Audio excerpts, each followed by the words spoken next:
Nangalit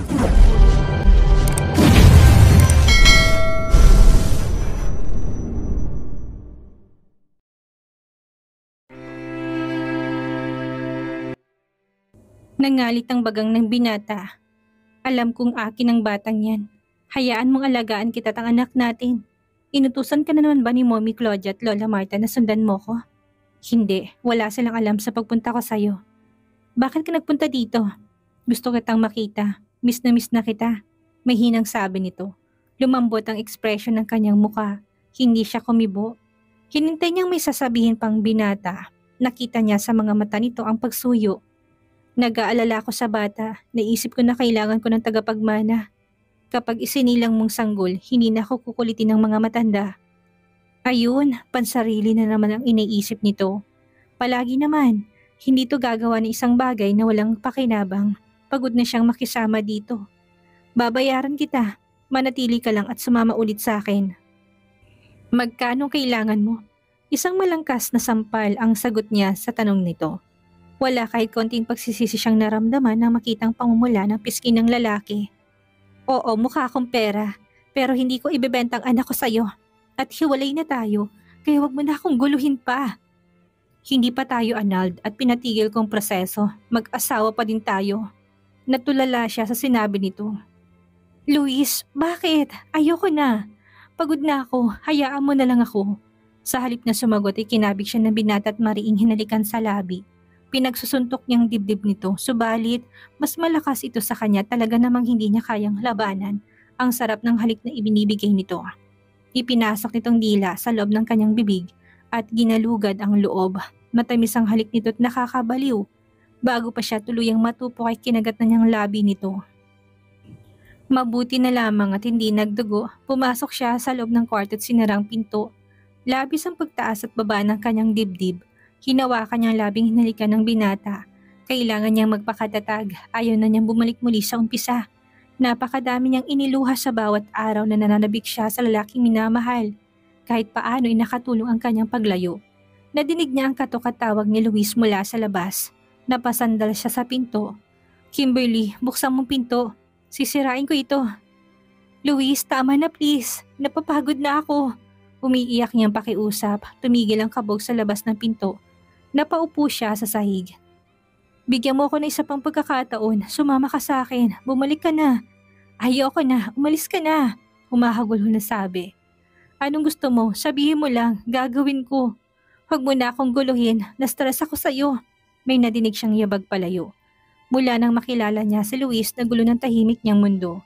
Ang mundo niyang simple lang ang kahilingan, ang maiahon sa hirap ang kanyang pamilya. Kung pwede lang ibabalik niya ang dating siya. Madilim ng paligid nang maalimpungatan siya. Dadidig niya ang pagpihit mula sa labas ng seradura ng pinto ng kanyang kwarto. Si Luis ang palapit sa kanyang kama. Agad siyang pumikit muli at nagpanggap na natutulog.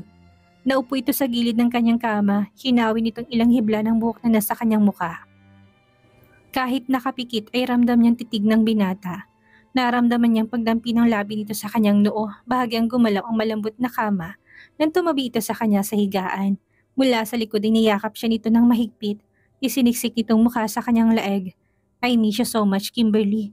Nadinig niyang bulong nito sa kanyang tenga, naging payapang kanyang kalooban sa yapos ng binata. Mainit ang katawan nito, nagbibigay ng proteksyon mula sa lamig ng gabi. Nakatulog siya ng mahimbing sa bisig ng lalaking pinakamamahal. Kinabukasan ay wala na ito sa kanyang tabi.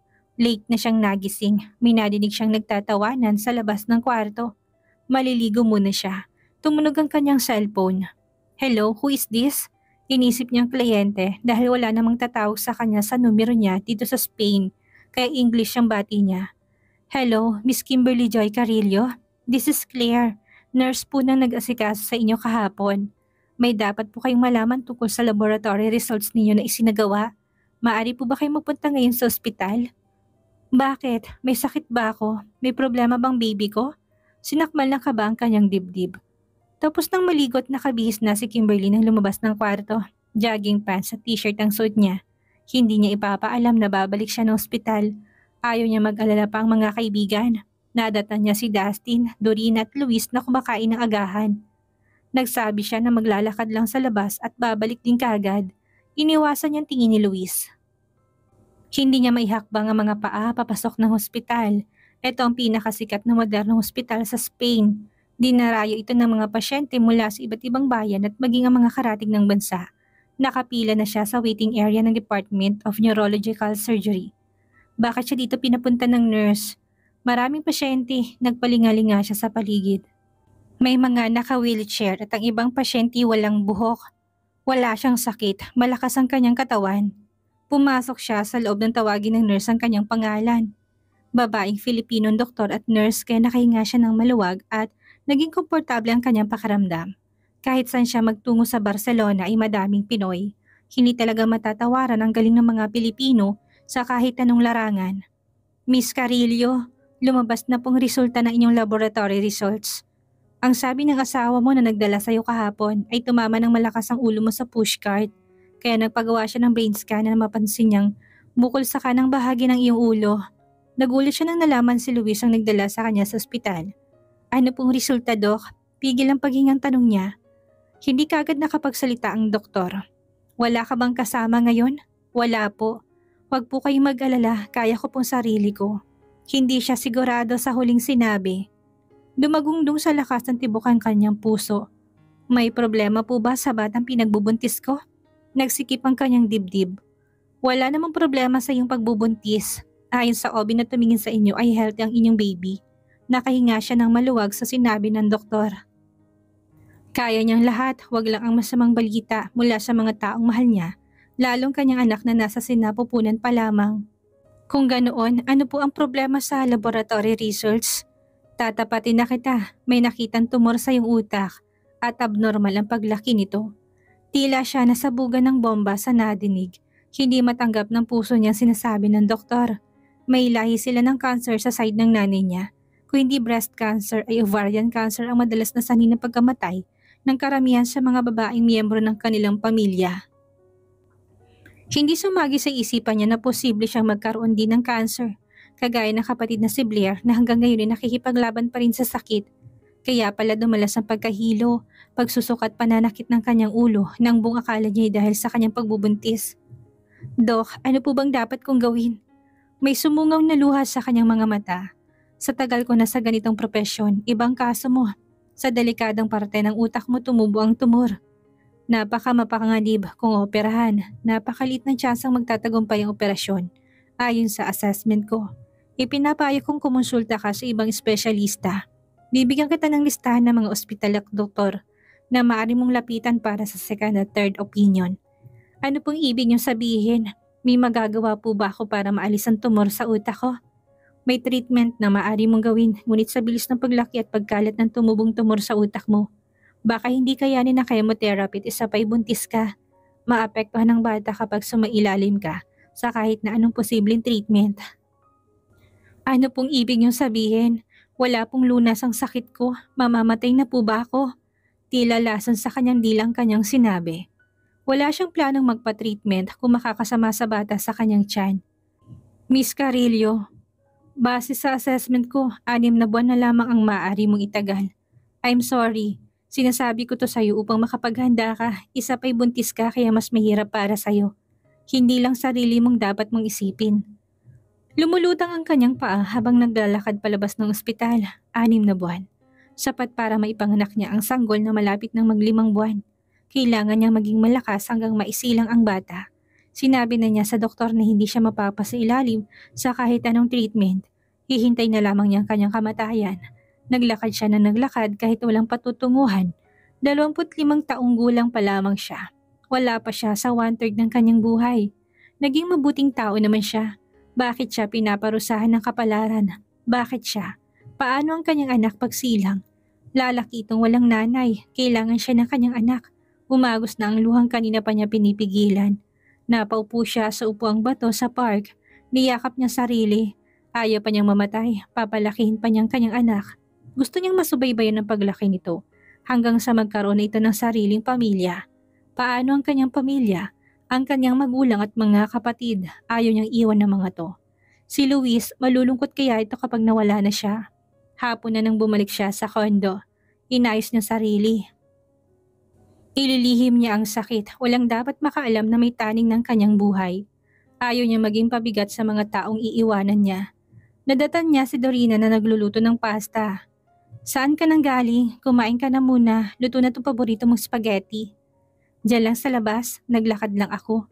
Naupo siya sa dining table. Lumapit si Dorina at pinigay sa kanya isang plato na paborito niyang pagkain. Gusto mo bang lumayo kay Luis? May alam pa akong lugar na pwede mong puntahan. Ngumiti na lamang siya. Hindi na ako magtatago dahil palagi lang niya din ako makikita. Ibig mong sabihin patatawarin mo na siya? Excited nitong tanong. Hindi pa naman siya humihingi ng tawad. At isa pa, hindi niya kasalanan kung hindi niya ako mahal. Hindi natuturuan ng puso kung sinong dapat nating ibigin. Nadinig niya ang pagbuntong hininga ng kaibigan. Kimberly, mas mainam na may kapagbalikan ka kay Luis para secure ang future niyo na anak mo. Future? Wala na siyang future. Ang iisipin niya yung kinabukasan ng kanyang anak. Sisiguraduhin niyang bago siya mawala sa mundo'y mabuting kalagayan nito. Tama ka, hindi lang sarili kong dapat kong isipin. At huwag kang maniniwala sa mga lumalabas sa bibig ni Luis. Sabi ni Dustin, hindi tumigil si Luis sa paghahanap sa'yo. Kaya tsak na importante ka sa kanya. Malalim na ang gabi, ngunit hindi pa din dalawin antok si Kimberly. Nakahiga siya sa duyan at marahang inuuwi ang sarili sa veranda ng kondo. Niyakap niya sarili nang maramdaman ng ginaw mula sa malamig na hangin humahaplo sa kanyang katawan. Makinang ang mga bituin sa langit. Alam niyang ang lahat ng tao ay mamamatay. Ngunit hindi pa siya handang lisanin ng mundo, lalo't magkakaroon siya ng anak. Sino mag-aalaga sa bata? Paano siya makakasiguro na magiging maayos ang buhay nito? Hinaplos ng tiyan na medyo maumbok na. Natatanging pagmamahal ng isang ina sa kanyang anak.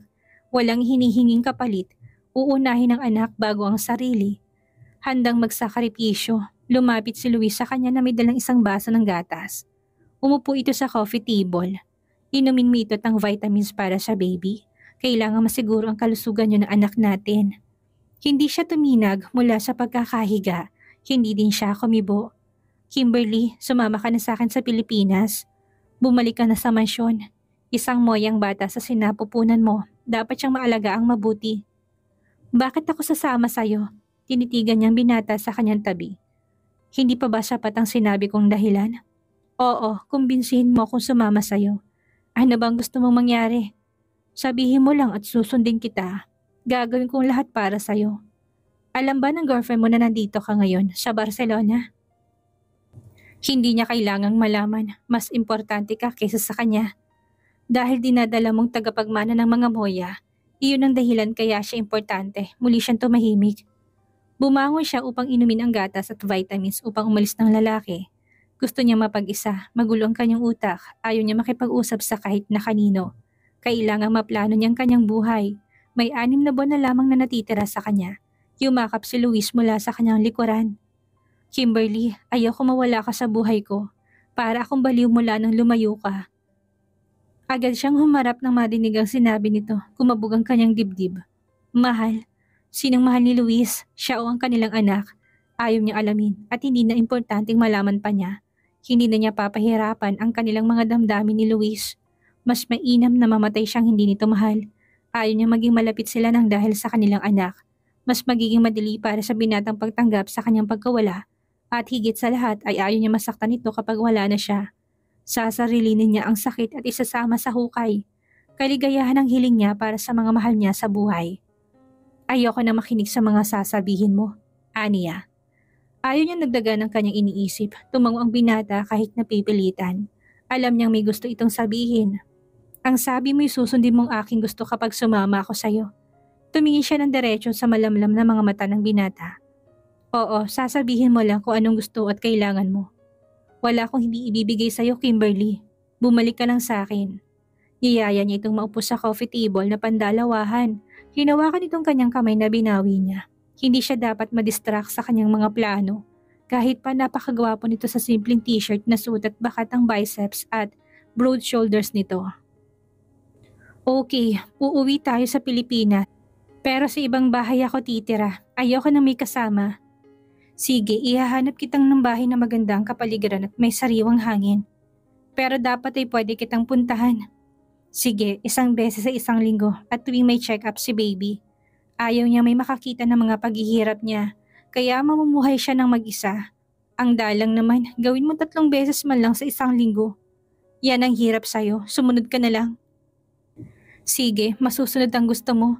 Kumurap siya bago muling magsalita. Kailangang maalis niya ang namumuong luha sa kanyang mga mata. Napakabigat ng kanyang dibdib. Sa totoo lang ay pasakit ang pagbubuntis ko. Naisip ko na marami pa akong gustong gawin sa buhay ko. Sabi mo'y gusto mong bata at hihingan ka pa ng apo. Yung Mommy Claudia at Lola Marta, kaya ibibigay ko sa yung sanggol pagkatapos kong isilang.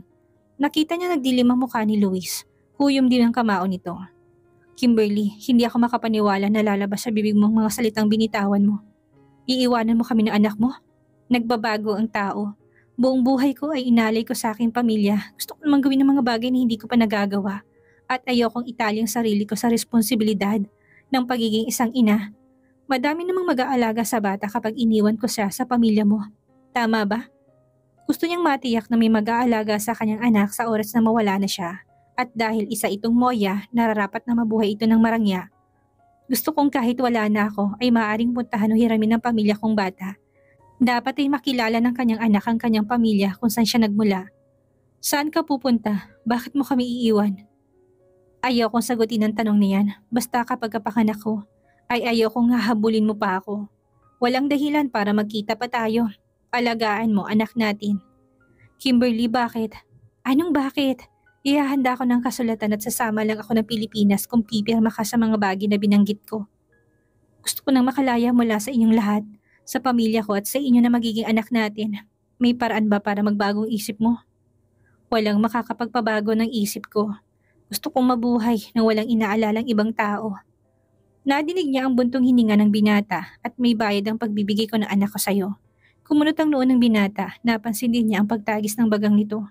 Magkano kailangan mo? Gusto kong masigurong pagpapagamot ng kapatid ko hanggang tuluyan siyang gumaling.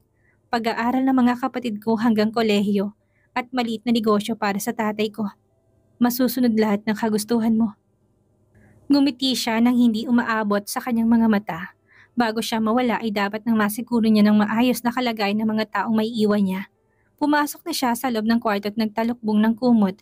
Eto palang pakiramdam nang alam niya kung kailan siya papanaw. Maihahanda niya ang lahat at masusulit niya ang mga nalalabing araw para sa mga taong nais niyang makapiling. Wala si Luis sa listahan ng mga taong gusto niyang makasama. Ayaw niyang malungkot ito kapag aalis na siya. Tutal ay may kasintahan na ito. Naramdaman niya ang paglubog ng kama nang humiga si Luis. Hindi nito naituloy ang pagdantay ng kamay sa kanyang bewang nang bumangon siya. Ayoko nang may katabi, asik niya. Ngunit kumabog ang dibdib niya sa excitement. Matagal na silang hindi nagsisiping at namimiss na din niya to. Malaki ang kama, hindi ako didikit sa'yo. Hindi ako kasya sa sofa. Mayaman ka, hindi ba? Bumili ka na isang condo unit na may matirhan ka. Walang bakante at isa pa, ilang araw na lang naman tayo dito. After ng kasal nila Dustin at Dorina, sasabay na tayong babalik ng Pilipinas. Tabi na tayo, please. Hindi siya kumibot umusad palayo sa binata. Nagising siya sa haplos sa kanyang mga dibdib. Malamig ang aircon, ngunit tila nag-aapoy ang kamay ng binatang tumutupok sa kanya. Kinagat niyang pang-ibabang labi upang pigilan ang impit na daing. Bumibilis ang tibok ng kanyang puso, ngunit hindi niya ipapahalatang gising siya. Anong ginagawa mo? Kimberly, please. Hayaan mo akong ituloy ang ginagawa ko. Mababaliw ako kapag hindi kita naangkin ngayon. Pagsusumamo nito. Hindi, lumabas ka na. Taboy niya dito. Nagulat siya nang lumapat ang pinto pasara, hindi malang namilit si Luis. Hahabulin ba niyang binatang lumabas na ng kwarto? Namulang mukha niya. Nahihiya naman siyang tawagin ito. Lumabas sa sala si Luis at nagtungo sa ref upang kumuha ng beer can. Sumasakit ang kanyang puson sa pagkabitin. Ngunit ayaw din naman niyang pilitin si Kimberly. Ano na, nakausap mo na ba si Kimberly? Nasabi mo na bang mga dapat mong sabihin? Sabi ni Dustin. Kumuha pa siya ng 5 beer can at niyaya itong uminom. Ayaw niya makinig sa akin pero sasama daw siya sa Pilipinas kapalit ng mga gusto niyang mangyari. Malaking improvement na yan. Suyuin mo na lang siya araw-araw. Parang may mali sa mga sinasabi niya sa akin. Anong ibig mo sabihin? Parang ibang taong kausap ko kanina. Just give her time. Baka dala ng pagbubuntis niya kaya naibang kanyang ugali. Intindihin mo na lang muna siya at huwag bigyan ng stress. Ganun na nga at hindi ako titigil hanggang tuluyang maayos ang relasyon namin. Alam na ba niyan tungkol kay Bing? Hindi pa. Wrong timing. Baka magbagong isip ni Kimberly kapag sinabi kong tungkol sa kaibigan niya. Hindi naman problemang babaeng yun. Oo, hinanap ko siya at inakalang mahal ko. Pero nagkamali ako at wala din naman kaming formal na relasyon. Anong wala? Nagpo-post sa social media accounts niya na malapit na siyang ikasal. Blurred lang ang picture mo pero alam kong ikaw ang lalaking tinutukoy niya. Mas mainam na kausapin mo siya ng malinaw kung ano siya sa buhay mo. Nadinig ni Kimberly ang usapan ng dalawang lalaki. Si Bing na kaibigan niyang kasintahan ni Luis? Imposible. Paano nangyari yon? Ano ang gagawin ni Kimberly ngayon na lamang si Bing ang babae sa buhay ni Luis? Hanggang kailan kaya niya may tatago ang tungkol sa sakit niya? Yan ang ating aalamin sa susunod nating kabanata.